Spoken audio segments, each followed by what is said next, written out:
I woke up and couldn't move. My first sleep paralysis horror. Hi everyone, and this is my first sleep paralysis experience. It all happened back in 2008 when I was living at home with my parents.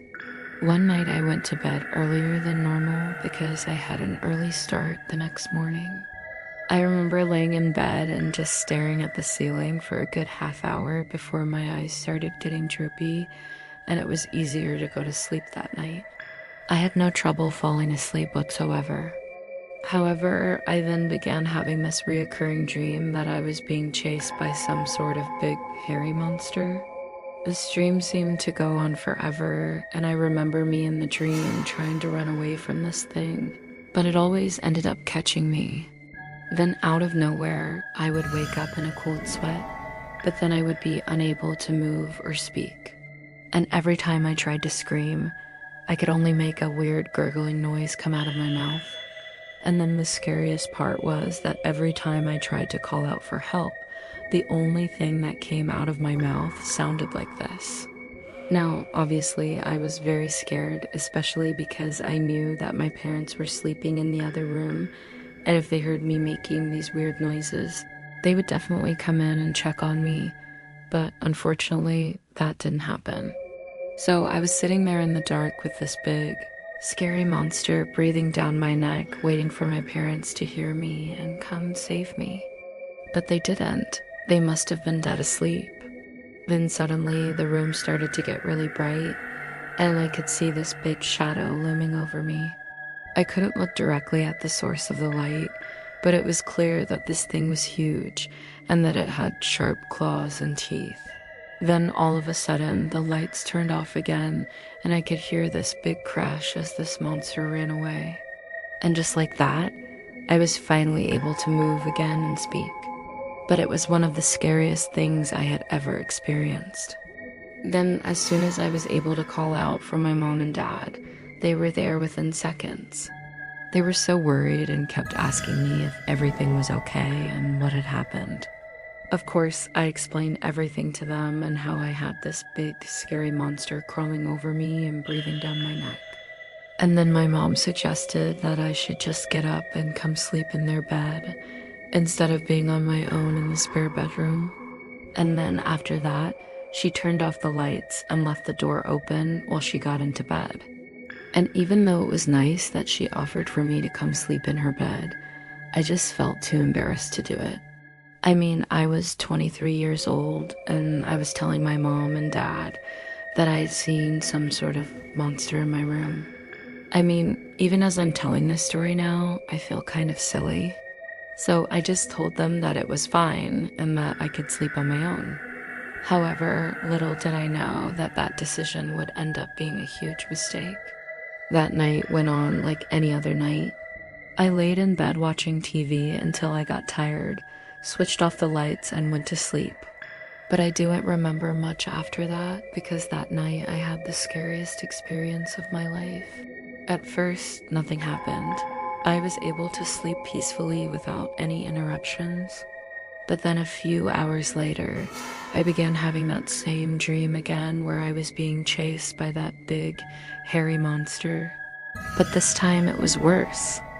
I remember feeling really panicked and scared. And just as I was about to get caught by this monster, I woke up in a cold sweat. Then, as I mentioned before, I was unable to move or speak. And every time I tried to scream, I could only make this weird gurgling sound. Then I remembered that my mom and dad were sleeping in the other room, and I called out for them as loud as I could, but all that came out of my mouth sounded like this. Then, just as I began to panic, I felt something heavy climb on top of me. I knew exactly what it was. That big, hairy monster from my dream had crawled on top of me while I was sleeping. And then I felt its hot, stinky breath tickle my neck as it began breathing heavily. I wanted to scream, but I couldn't. I wanted to fight back, but I couldn't do anything at all. All I could do was lay there paralyzed in fear as this thing slowly began to strangle me. I remember thinking to myself, oh my God, this is it. This is how I'm gonna die. And then I remember feeling my vision begin to blur as this monster tightened its grip around my throat. Then I tried to reach out and grab its claws so I could try and hurt it, but my hand just went right through it. And then I thought to myself, oh my god, this thing isn't real. It's a ghost, and it's here to kill me. But then it hit me.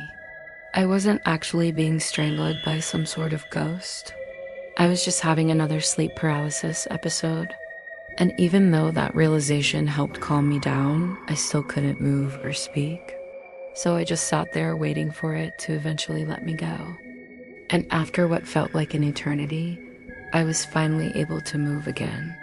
And once I was able to move, that big furry monster vanished into thin air. And then I immediately got out of bed and ran into my parents' room and woke them up. And even though they were probably annoyed that I had woken them up, they were very concerned about me.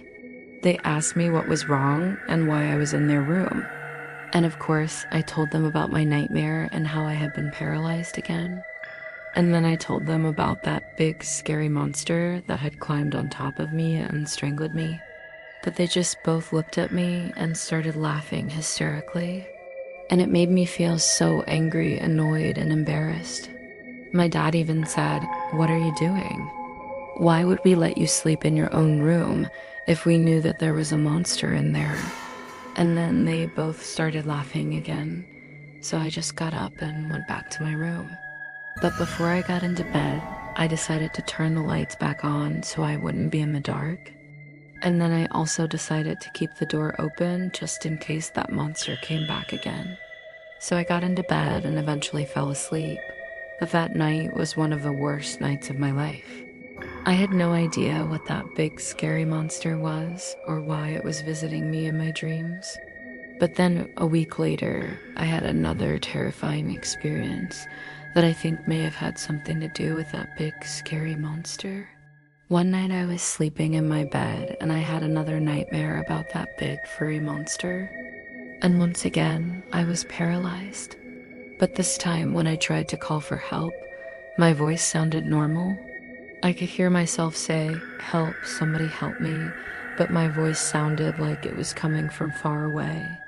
Then as soon as I heard myself say those words, my entire room began to shake violently and my bed started to fall apart. I could see my mattress and my bed frame fall to the ground as I began to float above my bed. Then I saw my windows and my door begin to break apart, and wood started falling from the walls as my room started collapsing around me. I remember feeling so scared and helpless as I floated up to the ceiling and watched my room completely fall apart. And even though I don't remember much after that, I assume that my mom and dad heard me screaming and came into my room because the next thing I remember is waking up on my living room floor with my mom and dad standing over me. And even though I don't remember much after that, I assume that they took me to my room and put me back into bed because I woke up later that morning on my bed with my mom and dad either side of me, making sure that I was okay. But then later that day, I went downstairs and told them about my crazy dream and how I had been paralyzed and my room had started falling apart, but they just both looked at me and started laughing again. Then my dad said, "Oh, so you think you're going to die next?" And then he started laughing again. Even though I was scared and confused, I just shrugged it off and carried on with my day. But I never did find out what that big, scary monster was or why it was haunting me in my sleep. And I never had sleep paralysis again. Until recently, I had a sleep paralysis experience that I posted not too long ago. But if you want to hear more of my scary stories, stay tuned. Thanks for watching.